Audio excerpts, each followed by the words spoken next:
Canteen থেকে বলতে চাই, মিথ্যার শক্তিতে কেউ বিভ্রান্ত হবেন না, সত্যের জয় সুনিশ্চিত।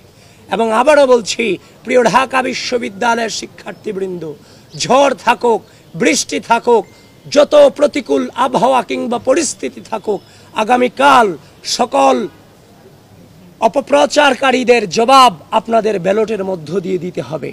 এবং হয়তোবা আমাদের আইডি দিয়ে আর কোনো প্রচারণা কিংবা আহ্বান আমরা জানাতে পারবো না। প্রিয় সাংবাদিক ভাইয়েরা, আপনাদের মধ্য দিয়ে গোটা জাতিকে এবং ঢাকা বিশ্ববিদ্যালয়ের শিক্ষার্থীদেরকে আহ্বান করতে চাই, আগামীকাল আমাদের প্রত্যেককে নেতৃত্ব দিতে হবে। নেতৃত্ব মানে দায়িত্ব পালন। এই রাষ্ট্রের ক্রুশাল মোমেন্টে প্রার্থী হিসেবে আমরা দায়িত্ব পালন করব।